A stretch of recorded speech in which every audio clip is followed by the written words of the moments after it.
Hello and welcome to season 3, episode 13 of Dualistic Unity. I am here for me and always have been and always will be. And I have arrived. And what I mean by that is that the entire process of becoming was fictitious. The entire journey to being whole was an illusion. I've always been whole. I will always be whole.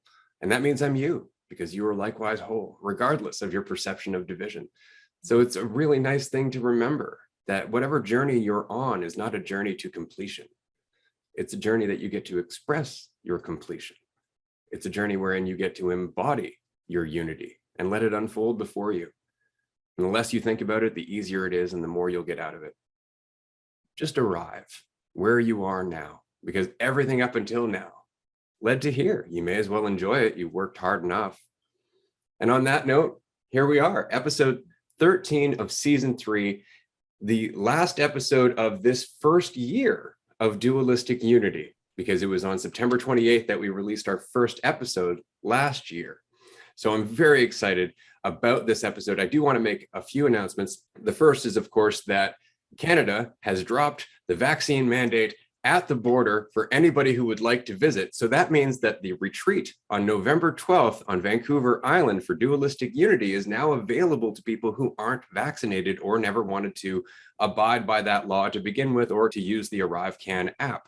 So that's great news. There are 3 tickets left, so there's not a lot of space. But if you'd like to come, we would love to see you. It's going to be 8 days. It's going to be amazing. I've already rambled about it in so many times in so many other episodes, so I'll stop there. But if you can come, 3 tickets, we'd love to see you. The second announcement kind of ties into our guest today, who I'm going to introduce in a moment. And what I mean is that we've had so many members of the Dualistic Unity community reach out to us and say, I'd like to do more in my neighborhood. I'd like to help out people that I know, or I'd like to offer kind of coaching or groups in my area for people who might be interested in Dualistic Unity in this conversation, or just having one-on-one conversations about episodes as they go by. We love this idea. We would love to help you do this.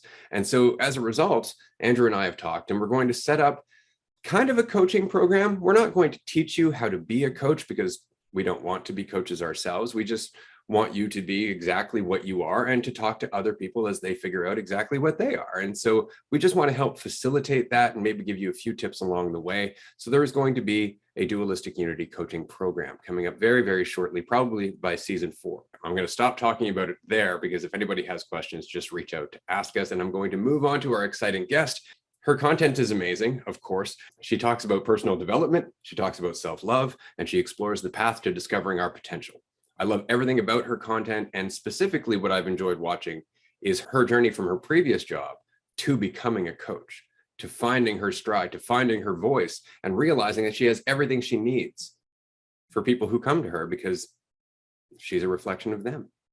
So there is a lot of value in her content. So without any more ado, everyone, this is Mimi Stiles. Mimi, why don't you tell us a little bit about yourself and what brought you to coaching? Hello. Thank you guys so much for having me. I'm so excited to be here. Gosh, a little bit about myself. That's always a tough question. So I guess kind of what we were talking about before. I'm from the Minnesota, Wisconsin area, on the border. I've lived here my whole life. I'm 23. And I got my start in personal training. I got super into like lifting weights and wanted to help people. I always kind of had that desire and feeling like that needingness to help people. Like it was kind of like my calling, I always felt like. So it just kind of happened that I was kind of in the fitness space and started doing that. It was great. Started my own business with it after doing some corporate training and all that stuff. And started to feel a misalignment with it, started to feel like, God, I want more. And what I really liked from it was like having those moments with people where I could, specifically me working with women mostly, like get them to come closer to like finding that self-love, accepting who they were. And that's what I liked. And what I didn't like was that I was also simultaneously helping them change their body to like fill the, a societal mold. And there's like this disconnect. And when I explain that to people, I feel like they don't always get what I'm saying. They're kind of like, what do you mean? Like, I don't know. So like, I knew in my heart that I wanted to do more than just like help women change their bodies. That was just never really it for me. So I wanted to just help them love themselves. And I didn't really know what that could look like. So I was like, I mean, I think I could be like a life coach or something. Like, I don't really know what that means. And then during that time, I was also kind of going through, I guess, what I'd call a spiritual awakening. And then it was just kind of like this pipeline of kind of out of fitness into the spiritual stuff. And then got on TikTok, ran into you guys. And from there, it was like 5 more spiritual awakenings, I feel like, after that. And just like, it's just been a crazy journey. So now I'm just pretty much coaching people, doing some stuff on the side, still doing fitness, but just like full in this realm, fully committed to, the present moment, obviously, and whatever comes with that. So I guess that's kind of my story. That's fantastic. And I just want to mention quickly, because I didn't mention it earlier, that you host the Come As You Are podcast. And for anybody who is interested in more of what Mimi was just talking about her personal journey, about finding her voice, about venturing into life coaching and realizing exactly how talented and intelligent she really is, go check out the podcast. I think there are 20 episodes so far. They're about 20 minutes to half hour long. They're really enjoyable to listen to, especially if you're just in a mood to self-reflect and kind of realize how much you've gone through yourself and how much we can all relate to one another. They're fantastic to listen to. And I think that very much comes from your journey itself. So I just wanted to mention that quickly because I forgot to do so in the introduction. And now I'll pass it back to Andrew. Thank you. Absolutely. I really like that part. And that's something that I had written down actually about your shift in your mentality of coaching women physically, being a personal trainer. I keep thinking physical therapist with the PT because they're raised at the same thing, but personal trainer. And yeah, I absolutely love that because I feel like that's sort of the core of anything that I talk about with clients or coaching things is like, it's not that there's something that's wrong with you that we have to work on fixing. It's recognizing that there's nothing wrong with you and you can work on things because you can, but not because you have to. And because you want to, but not because you need to. And it's like a fundamental shift in perspective that I feel like some people recognize and some people sometimes never necessarily do, but it's so impactful to see it for yourself and then to be able to express it to other people and help other people to recognize it within themselves. So it seems now like you've expanded in a way from just a personal trainer to like a sort of holistic coach. And I'm sure there's going to be situations where someone's going to, come to you for life coaching or come to you for personal training. And there's going to be a big crossover. And it's almost like you have all of these things in your arsenal now to help people work on things and the ability to pull from so many different mediums to be able to help someone. And I think that's awesome. So I'm curious, with the shift in that perspective, was there something you recognized in yourself that helped you to shift that? Or was it something specific you came across, or was it just kind of progressive recognition of things more when you got into the spiritual, side of stuff, or some of the things you started to realize to get you into life coaching? Or I'm just curious a little bit more about that process of that recognition, because it's, incredibly powerful, if not one of the most powerful things we can ever sort of recognize. That is a great big question. I feel like, the best way that I can explain it is just like misalignment. Like I kept feeling like I was almost there. Like, that feeling of like, this is right. This feels like aligned. This feels like comfortable and all the, beautiful feelings. And it was just like, I felt like I was almost there. And then it was like, I kept trying to like change the game, if you will, and like try to do things my way. And I felt like it just like kept getting closer, and it was like ticking away at this, I don't know, this rock or something, trying to like get to the center of it. And it just like, I kept missing. And then I just felt like I kept having to pivot from what I was doing before. And then I just kept pivoting and pivoting. And then all of a sudden I'd feel more aligned. And then that feeling would come back. Like that's what happened when I got into the spiritual space and was on TikTok, and the For You page just really is for you. And it just tells you everything that you already are thinking. And it just validates how you feel already in your worldview. And it was just like sucked down the rabbit hole of, the spiritual stuff. And then it was like, kind of came out of that. And I was like, oh God, what was that? That was kind of getting scary. And then brought me, I guess, to now where I'm like, okay, I'm going to do this my way again. I feel like I did not answer your question, but maybe I did in some way.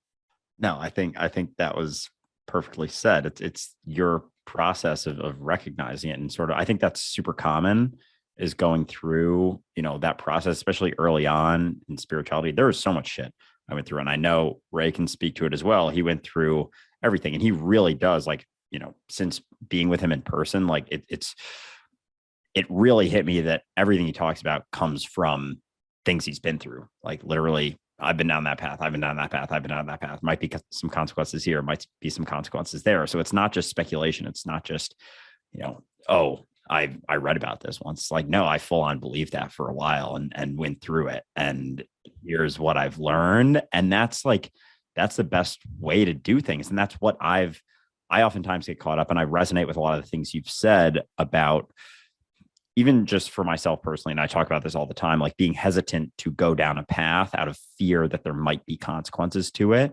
It's like, I don't know what those are. And it could be best for me to experience consequences. Consequences are not meant to just constantly be avoided. They're meant to be experienced, worked through, held onto, let go of, and moved on. And so I think that's constantly the process of finding something, seeing how it feels good for a little. Oh, consequences. Okay. Good to know, good to experience. And it's like going through all the shit. So experiencing all those things and then getting out of it what you can, and then just, letting it go because it no longer need it. So it seems like that's been sort of your process, from what it sounds like, is going through stuff and just doing a bunch of shit, trying stuff out. I think when you do it enough, you kind of like get over it, and you're just like, I'm just going to keep. I talked about this on my last podcast. It's just like, it feels scary at first. And people are like, like, how are you doing all this? Like, you've done all these crazy things. You just like, don't care. And it's like, well, I just died and reborn so many times, like in the last like 2 years. And you just accept that it's part of your evolution and that it's necessary for your happiness. And I mean, what's the point of living if you're not trying to do what you want to do? And once you start, you kind of can't stop. Absolutely. I think the story that you were telling about your journey, about how you continuously try different directions and you had to pivot and you had to pivot and you had to pivot. And that journey can be so frustrating for so long because you're just like, why can I not just get what I want? And you realize that that's the journey. It's realizing had you got what you wanted, you still wouldn't have been happy. There'd be something else to pivot later. There'd be something else to pivot. There always is. And so you start to learn a little bit of grace. And in that, you expand as a person. And then all of a sudden you see other directions and other things that you can do that you didn't see before because you had to pivot so much. So you're actually widening your perspective every time you turn around a little bit, right? And so it becomes a game after a while. All of a sudden you realize that all of those failures, quote unquote, were just chances to learn. They were chances to grow. They were chances to see another opportunity. So you just keep changing, which of course means that you become more fulfilled and you become more whole and more insightful. And suddenly you want to do things that reflect that, like life coach, right? Yeah. And it's so interesting as we go along. Specifically, one of the reasons so when you and I first started talking and I had invited you on the show, you responded in a way that I found really funny. And it was because previous to that, some of your content had been spiritually related in terms of manifestation and whatnot. And your first comment in response was, I would love to. I'm kind of worried that Andrew will come for me. And I found that really funny. I did say that. My first response was, you're worried about Andrew? And I found that really funny because that just goes to show how far I've come. I was curious if that was going to come up. Absolutely, that had to come up. But your perception has continuously evolved. It has continuously changed throughout all of your content. And that's the reason I invited you on the show. But you said something in a TikTok recently, and I wrote it down because I wanted to talk about this. There's more than one perception of what you said. You said, I've never ran to my notepad so quickly to write something down. And it was, what you are meant for is inevitable. Why are you in a rush to get there? And I thought that was really good, because there's so many different perspectives of that, because the very next sentence after that, you reworded it. I don't know if you realize that you did, but you reworded it to what is meant for you, which is different. It's a different perspective, but it also is a different insight, right? So manifestation, we often take it to be the end result we're shooting for. This is what I want. This is what's going to happen. But manifestation is an ongoing process. We are the totality of our reality. And so you are always going to get what you're meant for based on the mentality that you're in. It's a constant process of getting what you're meant for. And the only thing you have to change is that mentality. But the problem is that we rush. And in that rush, we change our mentality to lack. And that's what we're meant for. And that's what we get, is more lack. And you have to let it go. I just thought it was such an interesting way that you worded it. And it's so interesting in how many ways you can take it. So I was just wondering, what have been your thoughts about that insight since you wrote it down? How do you find that that's affecting what you used to consider to be manifestation? That was a really weird night. It was like storming. There was like a golf ball size hail coming down the ground. And I was in my room and I was like, I'm going to journal. And I just like wrote that down. And then I was going to like keep writing. And then I was like, wait a minute, what is this? What is this that I just wrote? And then it was like, I said it out loud a few times. And I was like, holy shit. Like, I don't know if you guys ever have those moments where you're like, oh my God, like, how did I not see that before? How did I not think of that, process that before? And all of a sudden it's right in front of you and you're like, well, duh. And I guess that kind of just like came to fruition because I've always had this incessant need to rush and like go to the next big thing. And like, I could always be better. I could always be more. Like you kind of get sucked into that self-help pipeline because all of a sudden you realize that like, in order to think you need self-help, you have to think there's something wrong with you. And you think that you have to keep doing all these things and buying into this wellness BS to be worthy. And it was exhausting me because I just like, I would tell everybody else, like, your evolution's a slow process and like trust all these things and all these like, but then it was like, I was not practicing that myself. In myself, I was like, well, you're the exception. Like, get a move on. Like, you should be here. You should be there. You should be making this much money. Like, and it just like spun me out. So I think I just wanted to write that night about that and see kind of what came. And that was the first thing I wrote. And then it was just like having that realization that everything is just going to happen. And you just have to accept that what's going to happen is, and that's just inevitable, that life is going to happen. So instead of trying to control the outcome or like manifest this very specific thing, like it's attaching to that outcome. And that's the problem.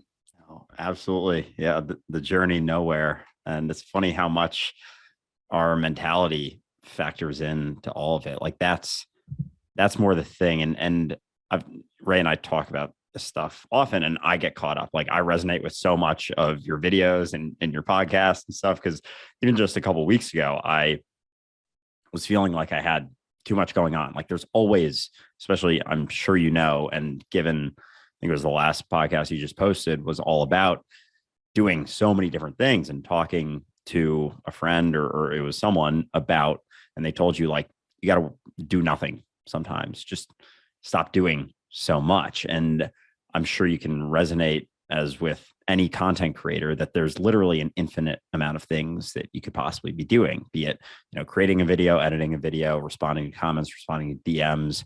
That's just like on one single platform at any given time. There's always something that can be done. So it's important to question sometimes why you always feel such a need to, like, what are you reinforcing? What mentality are you experiencing right now that's causing you to feel like you need to keep producing and doing things? And if you stop, that you're going to lose things and all this stuff because there isn't anything. And sometimes it's always the balance, the pendulum's always swinging back and forth between, doing nothing and doing way too fucking much. And it's just the process of like, oh, I feel like I'm doing nothing. I feel like I should be doing something, but wait, I don't have to be doing something more. And then it's like, I'm doing too much. I feel like I should be doing nothing. And it's like, I don't have to do nothing, but I can find the balance. And sometimes it's like being in the extremes for a bit is beneficial. Sometimes being right in the middle is beneficial. And then sometimes it's just constantly moving around. So it's just, yeah, it's helpful to, I guess, not take it too seriously along the way. Like when you do get caught up on one end or the other, it's not being too hard on yourself is something that I've gotten better at and definitely improved upon, I guess, in a sense. So yeah, it's just always helpful to keep that in mind. The other thing, I think it's fucking hilarious that you're more afraid of me coming on here. I had to go back to that because I was laughing really hard when Ray just said I have that. an explanation for that. Okay. I got a little bit scared of you when you came for that dude who was talking about astrology. You know who I'm talking about?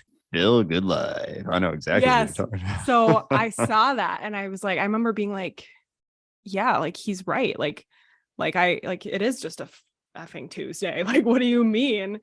But then it was kind of like, I think your like second episode is called Back and Forth. And like what was happening with me when I saw that was kind of that back and forth. It was kind of that like, well, like, I think Andrew has a really good point, but like, I guess, what did he say? Like his response to you guys was like planetary something is real or something like positioning, or I don't know. And I was like, well, that might be, real too. And like, it was so confusing for me. And then I was like thinking, I mean, like I am where I am now. And that's miles from kind of when I started on TikTok, because I looked today on my TikTok and my pin video, like the first viral video I ever had, and pretty much the only viral video I've ever had, was me talking about astrology.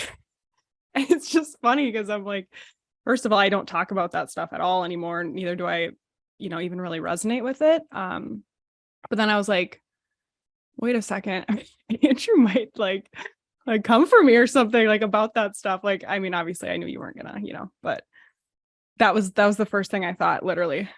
That's good. That's great. That's exactly the impact we're hoping to have on people who don't question things, right? And that's the reason that Phil doesn't necessarily resonate with our message as a whole. And I had somebody else recently contact us actually this week to recommend that we reach out to Phil and have him on the show. And I mentioned that might not necessarily be the good idea because he's very well practiced at contradicting himself. And that is the problem, is that he wants to have a spiritual empire. He wants to be the most well-known spiritual speaker in the world. He has all of these egotistical ambitions, and it makes it very difficult to get any degree of depth with a conversation like that. I was talking to a client this week, and admittedly, I freaked her out a little bit because of what I was saying and the fact that I was aware of this and have been for a very long time, that here on Dualistic Unity, Andrew and I walk a very fine line wherein everything we say is meant to be taken in by the listener, used by the listener, chewed on by the listener. It's completely up to the listener to do anything with what's on this show. It's not on us. We're not special. We can't get you there. But I know that if I just change the message a little bit, it would be, and one day you'll understand this. One day you'll get this, implying that you're not there yet. And if you do that enough, all of a sudden you've made yourself a need to your audience. And it's that simple. It's that simple. It's just to, oh, no, you need this. It's going to help you. You don't at all, but it can help you. It can help you, but you don't need it. As soon as you need it, it's not helping anymore. Right. And that's the problem with this path, is that you have to find that weird balance between recognizing that you're helpful and not taking pride in being the helper, right? Just doing it because you can. Right? Which makes it difficult to set prices. As we were talking to another guest previously, Farah, setting your rates is a really weird thing because you want to help, but on the other hand, you have to live in the world. When are you helping? Where are you hurting? Who are you targeting as a demographic? Can they afford your rates? Do you really want to take that out of their pocket? Like, it's very difficult when you are genuinely empathetic. Whereas so many spiritual teachers, they just wonder what you can pay. They're spiritual narcissists. Exactly. Like, how much can I get out of you? Yeah. And I was following kind of a discussion between, well, not a well, it was kind of like there's this girl on TikTok who is basically, she's coming for the spiritual people's necks, and she's like, what the hell is this? Let's examine the morality of what you're teaching and why. And I think just following that and just seeing how many of these like so-called spiritual teachers don't want to accept critique, it was like scary to me. Like, these people are preaching about, like, if you have like this X mental illness, it means that you are of this like intergalactic, particles in your brain, and you're special, and then you need to pay me $300 an hour to like coach you through that so we can manifest this very specific thing. And I was just like, and these people were just like not receiving that criticism at all. They were just like, I don't want to hear it. Basically, like, this is the truth, like, shut up. And then I think that like that really sealed the deal for me, where I was like, this shit is scary. And I don't want to be a part of it anyway, like, anymore. And I think there's a way to maybe be a part of it in a sense, but not like that. And I got really just turned off by the, I guess, new age discussion about manifestation. And I know you guys have talked about this before and done workshops on it and stuff, but it was just like a whole thing. And I was like, I'm not doing this anymore. And I actually went back and deleted podcast episodes where I had even referenced it. And there probably are still references to it, but I was like, no, this is scary. It can be. Absolutely. It can be. Yes. Andrew knows from my previous history on TikTok that I've actually been personally responsible for some people just leaving TikTok as a result of me just commenting, leaving comments, questioning over and over and over and over again. And it was always about the toxic positivity that tends to be in spirituality and the need for a more and more complex narrative, galactic battles between heaven and hell and astral planes and the whole thing. So it just becomes another egotistical game instead of the genuine process of becoming more sane, because that's really all this is about. It's becoming more present, more grounded in what is, whereas that doesn't feel very good, at least not when you're not used to doing it, right? And so we'd rather just create fictions. We'd rather create tales. We'd rather focus on what we want and then justify why we didn't get it because we didn't abide by some rule that doesn't really exist. It happens all the time. It's the most insane thing to watch, but on the other hand, you can see where it's coming from. But just like somebody who's aware can relate to somebody who is spiritual. Somebody who is spiritual has a harder time relating to somebody who's aware. And it's because of that narrative. It's because of that ego, right? Whereas the person who's aware is removing all of that stuff. So they're trying to empathize. They're trying to see where that person's from. Whereas the other person is just trying to measure everything according to the truth that they hold on to for false certainty. So the conversation is one way regardless. It's so interesting to watch that transition. Another reason I wanted you on the show was because of the courage that you showed in that transition, in letting go of that spirituality, and even just addressing the fact that it didn't feel right. Because I've seen people, many people, not listen to that intuition because everybody around them shunned them for it. As soon as you weren't seeing blue fairies in the wilderness, you weren't part of the group anymore. And yes, I'm actually serious about the blue fairy thing in this specific instance that actually did happen, where it's like, did you see the blue fairy? Oh, I saw the blue fairy. And they totally had themselves going until one person's like, I don't see the blue fairy. And they both looked at her like she was crazy, like something was wrong with her. It's the funniest thing to watch. But again, it's that whole thing of living up to a narrative and judging other people according to whether or not they can live up to that narrative too. It's Plato's cave. I think what's so interesting about all of it is like, and I know you guys reference this all the time, is just like how tightly people hold on to these things. And I felt myself do it, like, and I felt it, and I think I still feel it, but just in the last few months, I've just like really released it, because on the way here today, I was thinking about how I remember having a conversation with my best friend, and this again was probably like 6 months ago, and we were talking about astrology, and I don't think I ever understood it, but it was just fascinating to me. And I thought it was like cool or something. And she was like, I don't really get it. I think it's really dumb. And I got really defensive. And I remember thinking later, I was like, why?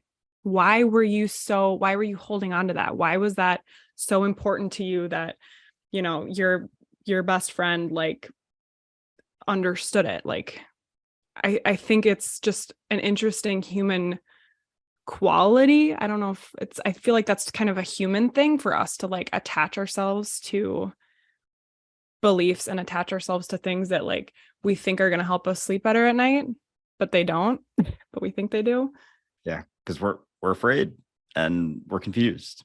We're afraid and confused about what we are and afraid of everything. I don't know. And so we cling to these certainties, and these certainties become a prison, a self-created prison. And just going back to your transition and everything, I experienced the same exact thing. I have gone through every part of spirituality pretty much and still have the videos out there. Those videos are still, I had too many to go back and like, try and delete them or pick and choose which ones are like, oh, this one's a little bit off. Oh, they're all a little bit off back, they're still, I don't know. It's still, there's always aspects of it. But yeah, I mean, I think it takes definitely courage and faith in yourself to let go of those and be okay with it, and sort of recognize it. And it's not to say that you have to go back and delete all of that. I think there's some benefit to people, even who are caught up in it, to see your process too, and see that, oh, I'm holding on to this right now and I'm very afraid of letting it go.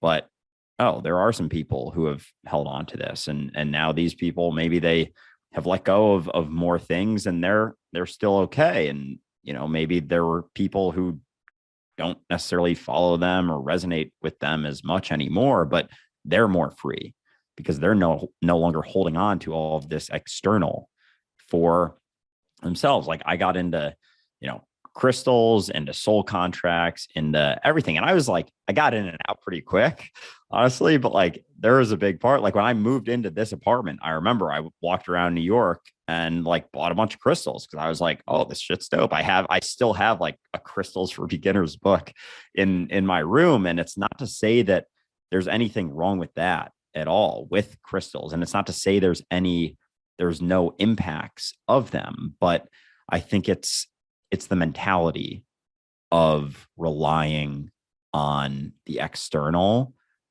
to do the things that are possible to do on your own when you have faith in yourself and true faith in yourself. And that, again, that doesn't mean that there aren't things to utilize and there aren't reasons to incorporate some things, but there's always going to be, like if you have 100% faith in yourself is like maximum faith in self, and there are reliances on external devices. And a lot of people have like 0% faith in themselves, and they have all their faith in like fucking, Sky Daddy or whatever it be, or a number of things. There's, an infinite number of things that people put their faith in. That's way more common than putting their faith in themselves. And as you rely on the other things, maybe it's not, 100% of faith in something else, but there's levels to it. It's a complete spectrum. And it's not to say that I'm not coming out here and saying like I have 100% faith in myself and it's all in myself. It's like there are still things I hold on to a degree, aspects of needing validation or the safety of having a savings account or anything. And there's nothing wrong with any of those either, but there are certain trade-offs. And I think for me, it's recognizing more clearly in this process of seeing that all the things that I want are beyond holding on to all of those other things that I've always felt like I needed. And it's the process of letting go, which is not easy, but that's where the true freedom lies, with 100% faith in yourself, becoming comfortable with uncertainty, recognizing that you are always completely uncertain and that's okay. And it's just that process of going back and forth. But again, there's nothing wrong with holding on to any of those. It's just process. And it's like the path isn't even necessarily getting to a place of letting go of all of them, but it's at least being willing to question them and talk about them and discuss them and express your process of going through them. But the the pitfalls of holding on to them are very easy to see because as soon as someone questions it, it's like you feel some tension inside. And like, that's the consequence right there. Yes. Is that tension or anger or fear of potentially holding on to something that you may not need to. And all you have to do to let go of that fear is let go of that, or the need to continue to hold on to that. Yeah. I want to continue from where you just went, because this was an insight I was having over the weekend. It's something we've talked about before, but it was crystal clear over the weekend. And I specifically want to bring it up because Mimi is, again, involved with coaching. She's coaching now. She's talking to people. She's in a room or face-to-face on Zoom, going back and forth with people who are dealing with things that she is not dealing with in her own life. And so it requires a certain degree of sensitivity. It requires a certain degree of awareness. It requires some presence. But you still, regardless of all of that, wonder, am I saying the right shit? Is this helping? Right. And so we wonder, maybe I'm not saying the right thing. Maybe the words aren't right. And we start to criticize ourselves. We start looking towards coaching certifications. We start looking towards other speakers. We start trying to emulate other people. And we still have that doubt. And what's so interesting is that what you were just saying implies that the words aren't the point. The point is the lesson of wholeness that we continue to unfold in our life. We are the message. Our life is the message. What we are embodying through all of the moments where we've either let go or held on is what we're bringing across to the people that we're talking to. That's all that's coming across, is how much we embody the lesson that we're learning. Let go. Hold on. Because people who haven't let go will say, let go, and you don't buy it. You don't believe it. It doesn't come across exactly as authentic as it is because they haven't. That's why they're snake oil salesmen. That's how you can feel it, right? You know it's not empathetic. You know it's not through their own lessons. It sounds rote. It sounds rehearsed, because it is. Because they are the message, which is why you feel the way you do. So in life coaching, I've discovered over the last 10 plus years of doing so, not that I'm a life coach, I just had to call myself that for something to call myself, that the more I let go of myself, and I would just leave myself at the door. I would just sit in my chair, let my clients start talking, and then just watch what came out. I would just watch what came out in response to them leading the way, without having any need to see myself a certain way, to feel any way about myself. I was completely at their service. And that's when I found the most efficacy. That's when I found it had the most influence on their life, even on days where they would walk away and I'd be like, oh man, did I do anything there? And then like 2 weeks later, I'd see them. This has been the most intense 2 weeks of my life. I've been applying things here, there, and everywhere. And immediately the temptation is like, yeah, I did that, but you didn't. And that's the point. You didn't have to. All you had to do was be there, because you are already the message. And I just wanted to segue into that quickly, because I think it's important to remember that as you're starting coaching. I think it's important to remember that as you're branching into this new direction where it's very easy to doubt how much you actually do know. You're embodying it. Just keep doing it. Yeah, it's definitely a relatable feeling with calls that I have with clients where I'm like, did I do anything? But you realize that like the purpose of it is to almost just be a facilitator. That's really it. Like, you can, I like the way that you worded it, where it's like the point of it is just to get them to think, get them to talk. And it's amazing what happens when people just start talking, what comes out. And you're there, you take your notes, you're like, okay, this is cool for the, the next session and whatnot. But it's definitely, I feel for some people, and maybe even myself in the beginning, of like, there's this very present, I feel like, ego within it. And it's releasing the ego, like you said, so that you can actually do meaningful work. Because when the ego's there, it's just an ego trip.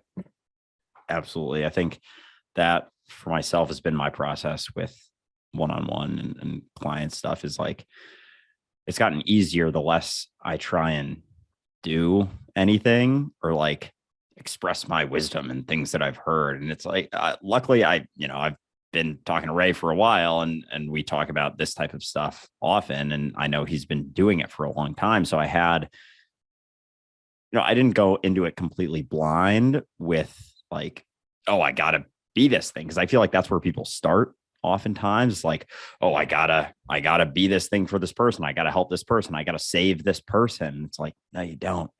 They're just, you're just talking to yourself, interacting with yourself, being a mirror for them to express themselves through you. And so oftentimes it's not necessarily expressing so much like I do in videos or whatever. A lot of times it's just helping them to process what they're going through. It's like some hints of, I resonate with that a lot. Here's what I've done in the similar situation. Here's how it worked. Or even a lot of times early on when they first start talking, they're like, I'm this, and therefore I'm this, and therefore I'm that, and therefore I'm this, and therefore I'm that. It's like, okay, so you just said all of these things that are total bullshit. You're none of those things. You think you are. You have these very strong inherent beliefs that you are. It's just recognizing that you're not. And all of these things you think are wrong with you are not wrong with you. It's not that they are wrong with you. And let's work on fixing them. Let's work on, the root of it. Let's go back to, wherever this was rooted in. It's just the recognition here and now that you're whole, that you're complete. Let's talk through that process of it. And it's less so imparting wisdom and more so just allowing them to process things sort of through you. And you're just like there again, as a mirror, as a vessel, as whatever you want to call it. But the less, it's almost like the less you feel like you're doing anything and things are still happening, the more you're probably doing, the more impact that you have. And it's going back to mentality, like we were talking about earlier with things, with wanting to get somewhere, rushing somewhere, is just reinforcing lack within yourself. And like Ray just said, it's like you're embodying the truth of what you are in every moment. So it's just letting go of your idea of yourself in that moment will allow them to more easily let go of their idea of themselves. But as long as you're there as a teacher, as a guru, as a guide, as a shaman, as whatever fucking word you want to call it, you're going to be a hindrance to their ability to let go of their idea of themselves. And that's all it ever comes down to, is letting go of the beliefs, not building new ones necessarily, but letting go of all of the ones, because any belief, any idea, any story that we tell ourselves is always going to be limiting. Even if we're trying to hold on to a positive story of ourselves, it's still a limit. Any idea is always going to be a limit relative to infinite potential that we always embody. Yeah, absolutely. And on that note, I do have a question, because this is a significant hurdle for a lot of people on this path. And I'm wondering, Mimi, what your experience has been with this particular insight, and this particular insight being that letting go of the negative idea of ourself is one thing. And it's very important to do that. Letting go of the doubts, of the fears, letting go of the self-limiting beliefs, all of that. It's way harder, and at the same time, way more beneficial to also let go of the positive images of yourself, of the definitions that lift you up, of the definitions you lean on to feel better about yourself. Have you started down that path yet? I know you have, in terms of manifestation and whatnot, because you immediately pulled back from spirituality. You're like, oh, it feels a little bit too positive. Like something's not right there, right? Have you realized that boosting yourself up, while it feels good in the short term, can easily become an addiction that tears you down in the long term? Yes. I don't. Okay. So I realized like a few months ago that I love validation, and I think humans do in general, but I like really realized it. And I was like, oh God, we gotta, okay, this is our big project now, is like figure this out and do something about it, because it really is such it feels good when you're receiving it, and then when it's taken away, and for me, when I started a business, like when you start a venture, you're usually going to have a ton of people being like, that's awesome, good for you, and then you like keep doing it, and then months pass, and then you don't have people like up your ass being like, you're so amazing, and then all of a sudden you're like, oh my God, I suck. And then you realize that maybe you didn't really believe in yourself as much as you thought you did. You just had people who believed in you. So just coming to terms with that, I guess, and just realizing that I, thrived off of other people telling me I was doing a good job. So I guess I'm very aware of it now, but I don't know what I've done to fight it off other than just kind of be aware and, like, I guess finding my own self-worth in a way stronger way than I ever thought possible, because I thought that I had self-worth, and then I realized that I was just being validated. That's often the case, right? We don't know Yeah. how little, or we don't know how much we rely on validation while we're surrounded by it. But Mhm. once it disappears, we're like, where was all that good shit? What just happened? Yes. We just had that conversation with somebody earlier today on our Instagram story, except it was regarding psychedelics. And she was saying, like, I got it. Life is a cosmic joke, nothing means everything, or nothing means anything, and everything means everything. And I just got to keep that in mind. It's like, it's funny when you have the clarity to see it. Usually right after you've done a psychedelic trip, right? But you go a few years without psychedelics, you start doubting yourself a little bit. You start judging yourself. You start thinking about yourself again. It creeps in. It creeps in because you're letting all of those concepts go unquestioned. You're using them to buoy yourself without realizing that they're actually tearing you down. They're actually diminishing your power. And the whole time we think that they're empowering us. It's such an interesting illusion that we invest in. And it makes sense to a degree, right? Like when we first start facing our doubts and our fears, it's so important to balance that out and go, right, or I could be really good at it. I don't know, right? Either one is possible. But the point of that isn't to grab the one that feels better. It's to recognize they're both possible. Neither one is the truth. They're both possible. The only way you're going to know what is to try, is to arrive in the moment and put your all into the experience you're in. And that's why it's so very interesting to get away from these concepts, because I've often used the example that somebody who believes they are a good person will rarely look at their actions, even when they hurt someone else. And it's because they're so committed to the idea of being a good person.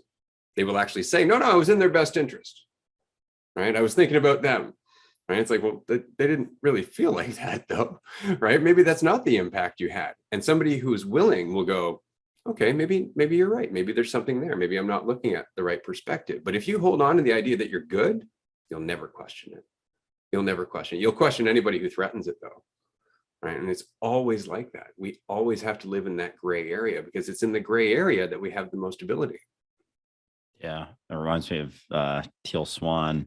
I don't know, Mimi, did you watch the Deep End documentary by chance? I didn't. I just heard everybody talking about how scary it was, and it's been on my list, but like it looks like such a like depressing docuseries that I was like, I don't really want to feel sad. Like I'd rather watch something funny. So I never got around to it because it just seemed really scary. Like, because I saw clips of it and like her like berating people for like going against her and like just ripping these poor people apart, like cult. Yeah. No, I mean So that's pretty much it, is seeing those are the consequences of holding on to that. And that's what I found too, is almost, it's like, this is kind of like what Ray was just saying, but when we're in a shitty spot down on ourselves, it's like it can be helpful to rely on positivity things to help get ourselves out of it. But all of that is a reliance on the external, and it's all, takes away from that 100% faith in yourself, is, relying on affirmations or things just like beliefs about yourself, as opposed to just being what is. And almost also beyond that is, as you let go of the labels and the concepts, instead of thinking like, oh, I'm terrible at this, I can't do this. And also, instead of saying, oh, I'm amazing at this, I'm gonna crush this, it's almost like letting go of the label of it going well or it going poorly.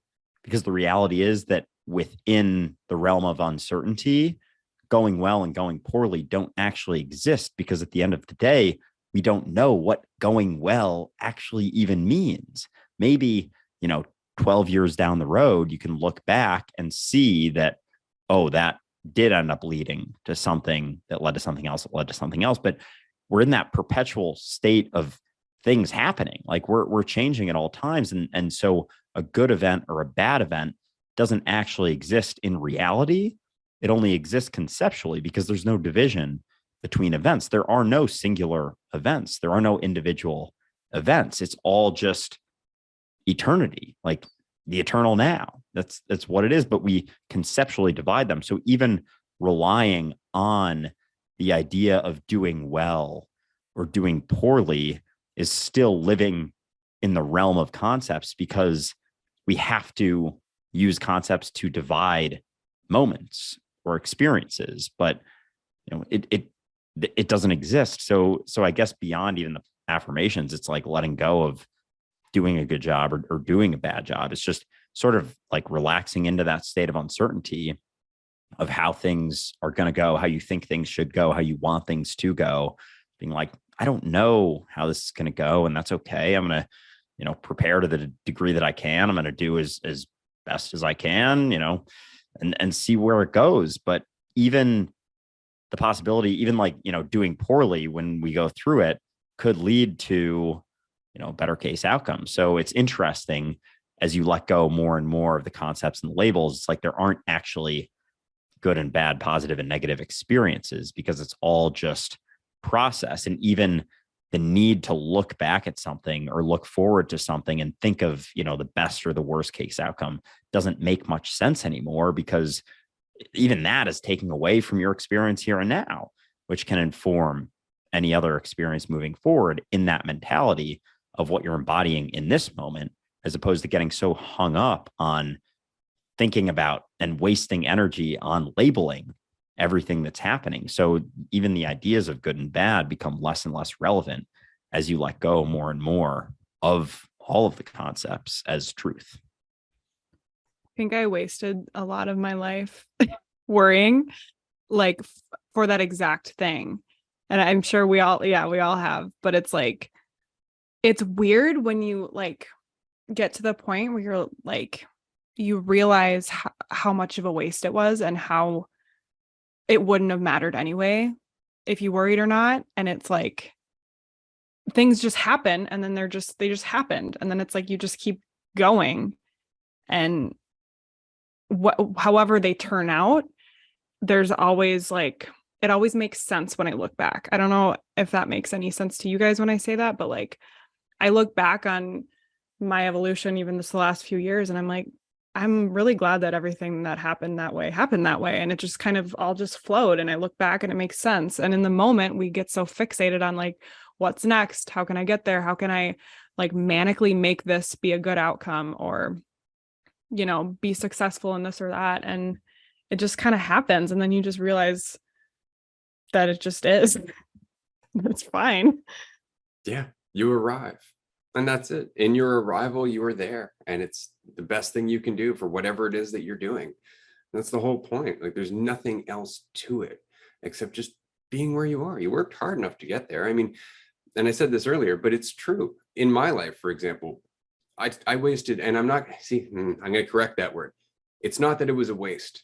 It's that it felt like a waste.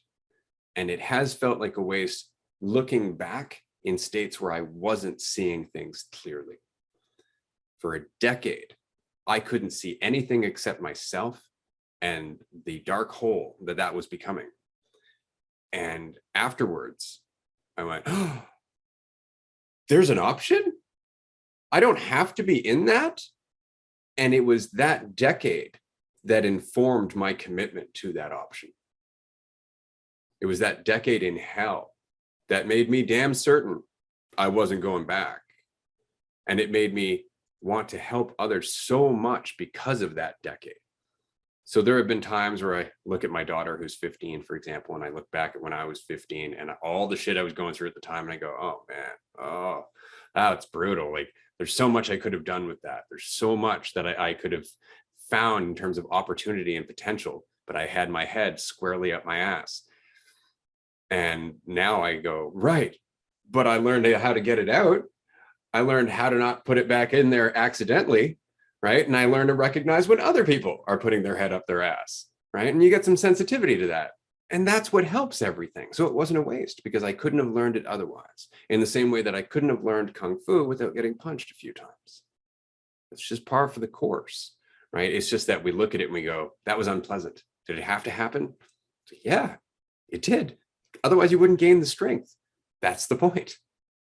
Yeah. Yeah. No, it's fun too, because in that recognition, we're still like, we're always going through shit and going through something. So as when we can clearly see that all of that stuff was entirely necessary to being where we're at right now and allowed for so much depth for us, like I would have never, there's so many things that I'm doing right now that I never would have done if I hadn't gone through years of social anxiety, extreme nerves, being super quiet, constantly worried about what everyone thought of me. Like I wouldn't be doing this. I can almost guarantee, I can't actually guarantee, but I can come close. And it's so entirely necessary to everything. So now it's not that I'm always feeling amazing. Like I still go, my life and internal feelings are super turbulent all the time, as Ray can attest to. But now it's like, even when I start feeling heavy and start feeling the weights of different things, I don't know what that will impact down the road. Like when I will look back at that experience or what I will learn from that experience. And it's like, there isn't so much weight anymore and so much desire to be in a different state that I'm in. It's always just like, okay, this is uncomfortable, not really feeling super great. Actually feel pretty fucking shitty sometimes. And it's like, there's an opportunity here to learn something. There's a potential insight somewhere. And even, the week before I, woke up, or whatever you want to call it, I don't really like saying that, but recognize that everything I was holding on to wasn't the truth of what I was. That whole week, I kind of in the back of my head was like, this is going to lead to some big fucking crazy experience. And that was sort of what was getting me through it, the whole this too shall pass type thing. And it's even in that, the depth of that and getting through that, and then feeling the most freedom I've ever experienced in my life for like 3 weeks after that, like literally feeling super high and not being on anything besides just the weightlessness of letting go of so much goddamn identity. So now moving forward, as I go through things or have down days or I'm just not feeling super great, there's not so much weight and resistance to it. It's like this, there's something here. There's something that'll be utilized that I'm going through right now. Even, having TikTok and social media and being able to express when I'm going through something like that could be more impactful to a lot of people than me giving some advice walking around. Is just expressing where I'm at right now and being vulnerable and being open and being authentic about things. And so many of our guests, it's not that we just look for people who are like, non-dual experts and all that fucking bullshit that we actually actively avoid. We look for people who are just expressing themselves authentically, because that's all it ever is. Even if someone doesn't necessarily grasp some of the deeper stuff that we talk about on this podcast, if they're out there expressing themselves, being themselves, like that's all it ever comes down to. So, we obviously appreciate you and for everything that you do in that realm, Mimi, because I think it's obvious when someone is trying to be something for everyone versus letting go of the need to do so. And through that, they embody the freedom that everyone's always looking for and striving for in, the books and everything. And it's just, letting go of feeling like you should be doing anything. And so this leads to another question that I had written down. I know you've talked about letting go of needing to do anything or be anything. You made a video talking about cursing in some of your videos. And I want to bring that up because I resonate with that video a lot. I have people close to me who relationship and things have gotten a lot better, but there's been a lot of turbulence, especially in the last year, since I talk pretty openly about shitting on religion, talking about mushrooms, talking about weed, cursing, saying all this saying that I'm God and so are you, like all this stuff that can be super triggering to people who are holding on to this, idea of themselves as something separate from anything, and the idea of themselves that they hold on to, and the self-created prisons that they experience. So anyway, how has that process like for you, letting go of that? Was there a point where you were everyone kind of goes through it, like trying to be something for everyone, and I'd love to hear about that sort of shift into letting go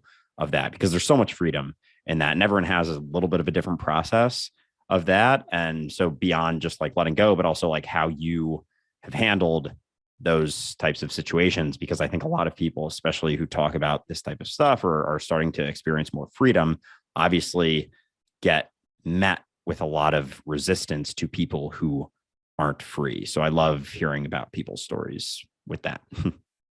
It's a really hard process, as you guys both know.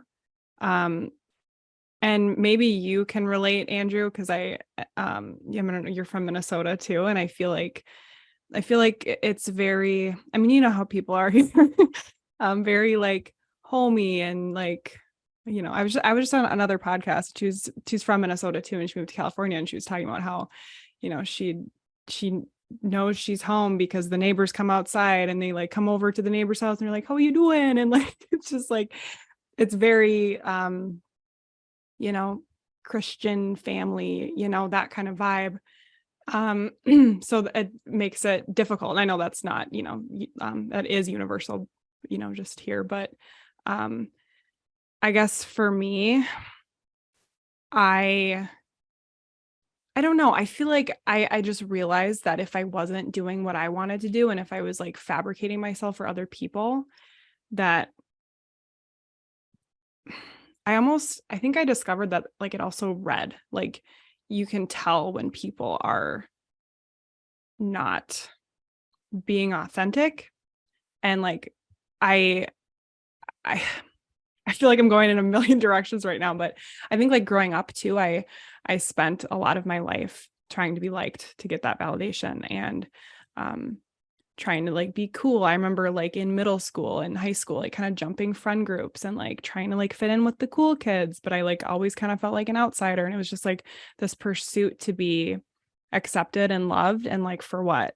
Like none of those girls gave a shit about me, and they're not my friends anymore. And then when I got out of college, and it was like that daunting experience of like, oh my God, I'm an adult. What the hell do I do with this? It was like just kind of a realization of like, well, I think I'm going to do this my way, because the alternative, I think, will cause me so much more pain than maybe losing people along the way that don't get it. And once I started, it just kind of snowballed, and I just kept going with it. And I've had pushback, but I think more pushback is to come. Let's just say that, especially with kind of the new direction, because it went from like, well, people kind of being like, you don't believe in God, or like this Christianity, like that's kind of where it started. But then like when you're talking about spirituality, it's kind of, it sounds a lot like Christianity. So I think that people sometimes hear what you're saying, and they kind of make it work for them to not be as offended by it, or whatever they feel.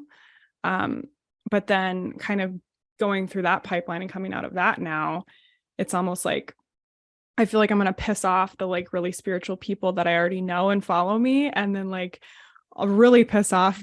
Yeah. It's like really piss off the, like religious folk. And I'm a little like nervous about it, but I'm also just so committed now to doing whatever the hell I want, because why wouldn't I? And I have made so many more like authentic connections to people that I really resonate with, when I've just been like, I'm going to do this my fucking way.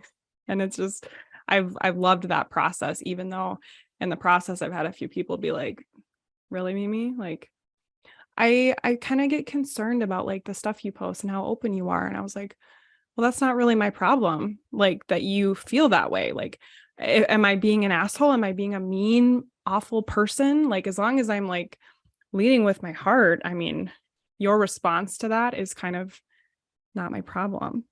At all. And that's really important to remember. Like, your life is yours, and I don't take advice from people about life who don't feel like they're living.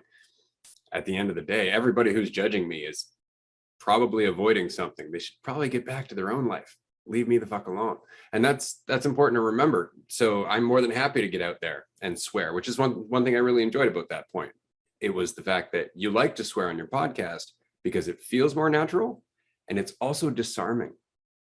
That was the other big part of it that I enjoyed, is that you're thinking about your audience. You're not thinking about the uptight assholes who might be around you judging you. You're thinking about the people who aren't uptight, the people who might need some reinforcement in the idea that you're not uptight so they can relax a little. That in itself is worth doing it just for that reason. If you're just trying to make people feel more at ease so they can talk to you and be themselves, that's awesome. Whereas if you are doing something to avoid somebody feeling discomfort or somebody judging you, then you're not at ease. And once again, the message gets distorted. The work that we can do gets altered by this. But what's fun, and I just wanted to mention this quickly, is that, so I've been at this for a long time, and I went through my phase of, I'm going to say whatever the fuck I want. I don't care what you guys think. Too damn bad. This is what I'm saying now. And that was fun for a little while, to recognize that you can do that you can just be yourself and not give a shit what anybody thinks about you, and to still see that you have an impact on things, to still see that in your authenticity, you are still making ripples that you can be happy with. And that was great. But after a while, you start to realize that being in that state is actually really hard for people to deal with when they are doubtful. Not doubting yourself is very difficult for people who are doubtful to deal with. They're going to judge you. Oh, you're arrogant. Don't you find you're overconfident? Do you ever question yourself? And they'll do all that. And it's because you're perfectly fine with yourself, and they are not. And that's the only reason. But that sometimes makes them judge themselves. Like, maybe I should be more like him. Maybe I should be more like them. Am I not acting the right way? And immediately they start to judge themselves. They start to judge their performance. They try to be something else for the sake of living up to some standard that I don't fucking have. And so it's really important to remember that. And I mentioned this because, so Sunny Amara, who's been on our show twice, one of our favorite guests, she's fantastic. She was on a roundtable last week, and she wrote me a message after the fact, kind of giving me shit, which I thought was really funny. And it was because in that podcast episode, I had said something along the lines of, I'm going to stop rambling here. Or, before I start talking too long, I'm just going to end this and pass it off to Andrew. And I do that often because it's nice to break up the podcast and we have guests and whatnot. And she wrote to me, she's like, I appreciate your being polite, but who told you you're rambling? Who said you talk too much? I'm not jiggy with the self-deprecation. Like, she really did give me shit to some degree. I did a live show with her later that day just to kind of clear the air and talk about some other stuff. It was a great conversation.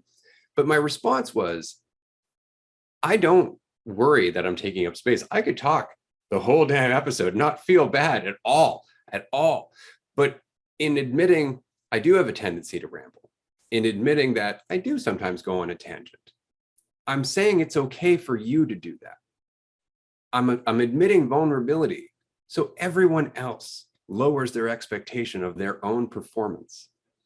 That's the purpose. I'm not beating myself up by any means. I'm not thinking about it after it's said, but there is a purpose to it. And it took me a long time to figure out that that small concession for that other person isn't a sign of weakness. It's not a sign that you're giving up your integrity. It's not a sign that you're giving up your balance if you know why you're doing it. And it's not just to be liked. That's a powerful recognition. I feel like it's almost like full circle. And I feel like, so it's like your intention behind it matters so much. And like our mentality and our intention are so important to the actions that we take. And sometimes the same action with different intentions may be taken differently because it's being stated through a certain mentality or a certain type of embodiment. And I think, I think too, with all of those processes, there's so many sort of steps, even to you getting there, to that recognition. And so often people want to jump and they see someone in a certain way. They're like, oh, I got to get there. It's like, you don't realize they went through so much shit to get to that point and fell on their face so many times to get to that point. And I think that's why it's so helpful along the way of growing or building something, or sort of like expressing yourself publicly over time, over a period of time, is including all of those things along the way, those vulnerable things, those aspects, so that people don't build too high of an idea of you. Because as great as it can be to be a super amazing speaker and articulator and have insights left and right, oftentimes people want to see themselves in you and want to be able to relate and resonate. And so often, like I remember growing up when I, would see someone who is really good at public speaking, and I would see them and be like, oh, I would love to get to that point. And because they're definitely not nervous at all. They just go on there and crush it. And what I realized over time was that I think, once you go through it, someone's given 1,000 speeches, they probably don't get very nervous on their 1,000th speech, but along the way, they absolutely were. And there's always some twangs of nerves or anything like that. And so as you're going through it and as you're growing within yourself and expressing things, it's, I think, important for people, not that they have to, but important to open themselves up and be vulnerable and show all of the other sides of them, because it actually creates significantly more depth for the person to be able to resonate with. And so that's something like sometimes, and this is just, I'm always just talking to myself. I'm always just expressing things to myself because it's what I'm going through. And so anytime I make a video, I try and let people know, like, or even today I posted one and people were like, oh, I needed this. Like, this is the perfect thing I heard at this time. And it's like, cool, I'm just talking to myself, but glad it resonated for you too. And so I try, especially now, to like make sure I'm including that. And it's so interesting that people try and hide it so often, what they're going through, because oftentimes that's the most impactful videos that they make, is someone who someone sees in a certain light opening up, saying, I am having a shitty week. I am going through something. I'm struggling with this, blah, blah, blah, blah, blah. It's not a sign of weakness. It's a sign of strength. But for whatever reason, our society thinks that letting down that guard is a sign of weakness, but it never is. So I don't know. It seems like there's been more shifts into that, but yeah, sometimes we're just always trying to put our guard up, and it's so much easier to let it down. But at the same time, you can't be relying on that positive idea of yourself all the time, thinking of yourself as, I'm good at this, I'm great at this, blah, blah, blah, blah, blah, because then it becomes more difficult to let down that guard, because you have to let go of that label, of that belief, of that positive side of those belief systems that we so often utilize to build ourselves up. Absolutely. And I just want to mention quickly to Mimi that everything that you're doing, and it's not always going to feel like you are making progress. Sometimes it's going to feel like, Jesus, why am I on this fucking path? Why did I ever do this? Is this really working? Is this where I'm supposed to be? What the hell? And you're going to have moments like that. And I think it's important to remember that all of those moments are habitual.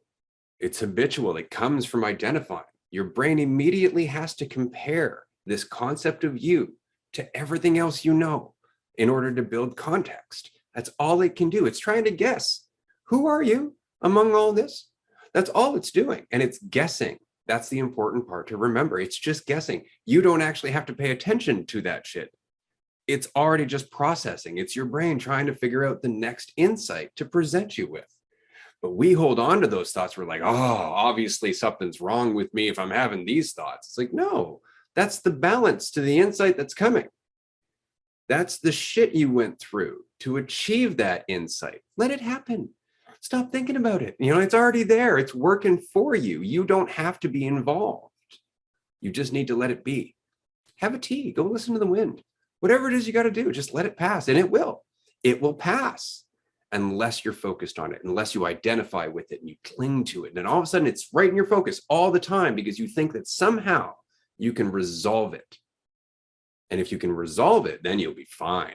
And that's the trick. That's the Chinese finger puzzle. That's exactly what the problem is that you can't resolve doubt. You can't make doubt go away. As long as identity exists, doubt will be there. And identity always exists. It's always an option. So it really just comes down to how much we are committed to that option that dictates how seriously we take our doubt and our fear. And that's it. And if you can just practice that, right, this isn't about me, you're fine. And that's all you're really embodying. And so I want to say that the path that you're on, the reason I invited you on the show, the reason we wanted to introduce our audience to you, is all you need to do. Just keep doing what you're doing. And whenever you think of, oh, am I doing the right thing? Remind yourself, that is not something you need to think about. You just need to keep doing it. Just keep going. And it will all make sense at your next moment of clarity. But we try to make sense of it in our moments of confusion. And that's what screws us up. Wait for the clarity, because we always oscillate in and out of it all the time. And that oscillation is exacerbated by identity, right? But as soon as we're back in the present, we feel it. And as you said, everything that came before now suddenly seems perfectly appropriate. It seems exactly like it should have been. But in confusion, we're like, Jesus, I'm screwing up everywhere. And nothing has changed. Nothing has changed between the moment of clarity and the moment of confusion. It's the same damn path. It's just how you're seeing it. That's it. So wait for the moments of clarity and everything you're doing will make sense. That just, I don't know, really resonated the way that you just worded that. Because I feel that all the time. And obviously you know that. And I think it was one of you two who said this, and I say this a lot now, and I said it a lot to myself when I got off my antidepressant, which was that, like, we are not our thoughts. And if you can just watch them float like clouds in the sky, like, you'll be okay. Because the second you identify with them, then you become them. And I started practicing that with just anxiety. Like, oftentimes we're like, I'm so anxious, but it's like, you aren't anxiety, you're feeling anxiety.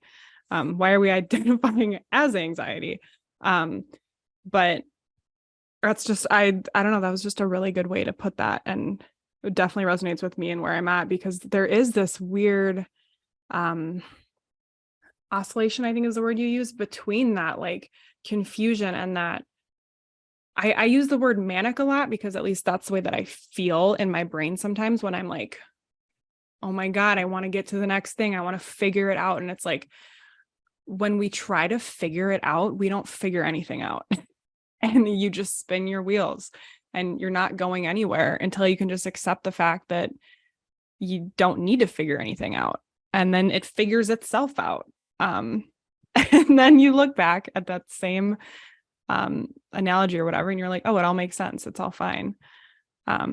So it's just releasing that identity and just letting it be. It's weird because I hear you guys talk about these things and I'm like, yeah, but then it's like sitting here talking with you guys about it. It's like, it's hitting a little bit harder, but it's great.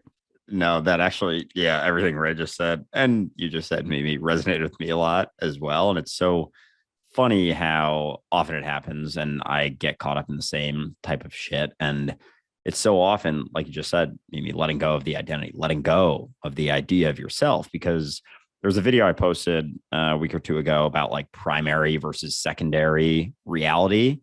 And like when we're getting super caught up in trying to figure things out, like, am I doing this right? Am I saying this right? Am I living correctly? It's like we're living in, call it like a secondary reality, basically like through the idea of ourself. Like the idea of ourself is experiencing something as opposed to just being experience, just being the thing, just doing the thing for the thing. And when we're existing, which is what I was calling a primary reality, it was just in that video, it's just, I don't know, the way I expressed it then made sense in my head. But when we start to get caught up in feeling like we need to get somewhere and go somewhere, it's like always that secondary type reality. We're not living, we're not doing the thing for the thing. We're not in the situation for the sake of it. We're doing it for what it's going to lead to, where it's going to get us, what we're going to become because of the thing that we're doing. So when we let go of that need, when we let go of involving our idea of ourself in everything that we do, all of a sudden we're just what is. We're just experience. We're just process. We're just change, always here and now. And there is no longer so much weight. It's like that idea of ourself is weighing us down as long as we're holding on to it, as long as we're experiencing everything through it. So the more often we can let go of it and just be where we're at. We're having a conversation right now. It's not even that we're, having a conversation to make a podcast, to post to people. Hopefully they resonate with it. Hopefully this becomes a massive podcast and everyone loves us and we get all these accolades. Like, no, that's like, whatever, 8 levels. It's just, we're having a conversation for the sake of having a conversation. And that's it. After this, I'm going to, go make some food. I'm going to make some food and be there while I'm making the food. I'm going to go to bed, just going to bed to go to bed. I don't know if that makes sense, or brushing my teeth, like focusing on the action at hand. And it's because that's your life. That's always what it is. That's the extent of everything, the extent of our purpose, the extent of all that we've ever been and ever done is where we're at right now. And so as we let go and are able to let go of that idea of ourself, which is always, it's built based on the past and we're afraid of it being diminished in the future. And it's never really right now, as we're living in that secondary type of reality through the idea of ourself, it's very difficult to fully be where you're at and do the thing for the thing. So it's just really letting go of that. And it very quickly helps you to get out of that funk. It doesn't always immediately work. It's not like a magic pill necessarily, but the more we can let go of that and rely on that for our sense of worth, for our sense of validation, and just keep in mind that we're whole in every single moment. We're as complete as we could ever possibly be. We can't do things to become more complete or less complete at any moment. And that's all it ever comes down to. And then just keep doing shit. And yeah, Ray, with the don't try and figure things out in states of confusion, like wait for the clarity. Like, yeah, that hit a lot, because I feel like sometimes I'm not feeling great and I'm like thinking through stuff. And it's like, just sit there, just be in it. That stuff will work itself out. And then when you get hit with some clarity, it'll make more sense. So it's really just like going through things, doing things, allowing things to process, because they always are. And yeah, it all resonated a lot for me too. That is awesome. And I just want to add quickly, or rather, I'd just like to caveat quickly to anybody who's listening that it is definitely not our ambition to be liked by everyone. If anything, I intend on pissing off quite a few people over the course of this podcast, if I can, because sometimes that's exactly what we need to do. And this kind of goes towards the next point, which is we were talking about facilitating change. And we were talking about the importance of arriving in the moment, which means embracing change within ourselves, which helps us to facilitate change with everybody that we interact with, especially in a coaching role. So I find it so very interesting and simple, though the process is often complex, to just remember that in order to facilitate change, you must be change. You must be where change is happening, which is in the here and now. It's not in your fictions. It's not in your head. It's here in the present with whoever you are with. And if you can just be there, you will find that they facilitate change in leaps and bounds, because you are no longer constricting them to an idea that you need to see them as. You're giving them the space to find their potential. And that's all you need to do to facilitate change, is to arrive in change. And that's the entire process.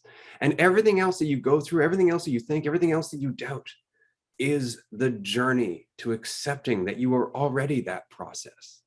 Your brain is just trying to work it out. I'm not what I think I am. What am I then? And once it clicks, you can't answer that with any degree of certainty. Everything becomes flow state. Whether you're pissing people off or making them happy. Because sometimes rocking boats is a public service. Sometimes making somebody feel better is the last thing that's going to help them. But if you're trying to be someone, if you're trying to be a good person or a good coach or a good therapist or anything, you're going to avoid pissing them off. You're going to avoid rocking their boat. This is something that Jordan Peterson recently said about the counseling relationship. It is not our job to affirm what people already believe. It is our job to challenge those beliefs. It's our job to help them transcend those beliefs, to look beyond. And that is absolutely true. We are not here to make people feel better in the same way that we're not here to make ourselves feel better, because that's not growth, right? That's just sucking your thumb. It doesn't do anything. And so as a result, we have to toughen up a bit. We have to be vulnerable. That's really what strength is, vulnerability. And being vulnerable, we find our flow, we find our stride, and we are change embodied. And that's all we need to do. So we're going to wrap up here in a few minutes, of course, because we're running out of time shortly. But I wanted to say quickly, Mimi, I'm really glad that you joined us here today. I'm inspired by your journey. I love watching your TikToks and your content as it progresses, as you find your stride, as you start to realize that you're already doing exactly what you want to do. You're just watching it unfold.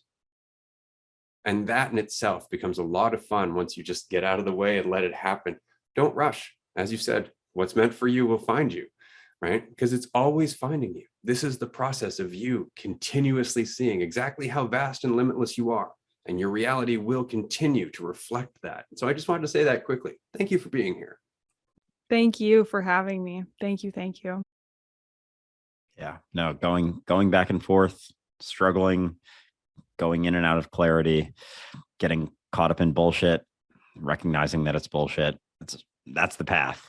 All of those steps are always the path. And yeah, again, always just reminding myself of that. But yeah, I absolutely love watching your journey. Mimi, I really appreciate everything that you share. I'm super happy that we got to connect and you were able to come on and chat with us. And I'm looking forward to many more conversations to come. So yeah, keep doing what you're doing, because you're doing great. Thank you so much. I appreciate that so much. It's so great hearing like it from you guys. I mean, I've been looking up to you guys for months now, and obviously it was like mutuals with Ray, and just like it's just really cool to be here and have this conversation and be able to, expand more and see what happens. But I really appreciate being here. So thank you guys so much. Absolutely. Couldn't be happier to have you. And specifically for me, I had an ulterior motive. I wanted to talk to you about the journey towards coaching and the realization of how we can actually be efficient helpers by just getting out of the way. And I wanted to talk about that specifically because there are a number of people in our community who are finding their stride, and they do want to get out there. They do want to help people more. They do at least want to give those people an opportunity to have space. And in that journey, there are so many doubts and fears. There are so many restrictions. There are so many things we tell ourselves we can't do, or that we don't know how to do and we're afraid to learn. That's part of the journey.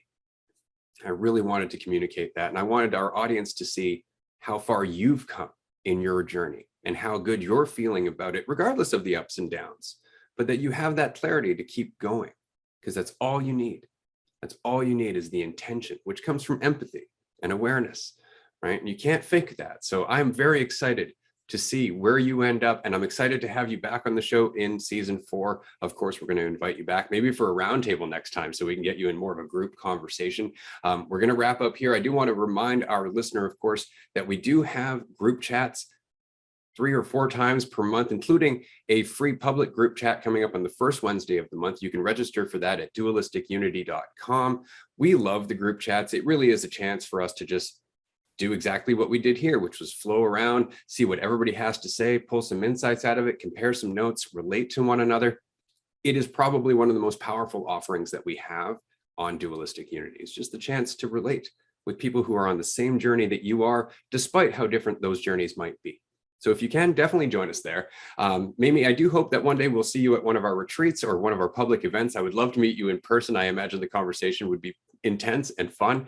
So if you ever have a chance, we have a retreat coming up in November, and then we're going to have another retreat coming up in May on Vancouver Island as well. So if you have any questions, just reach out to us. We're going to wrap this up here, and we will see you next week for episode 14. Thank you, everyone. Bye, everyone. Bye.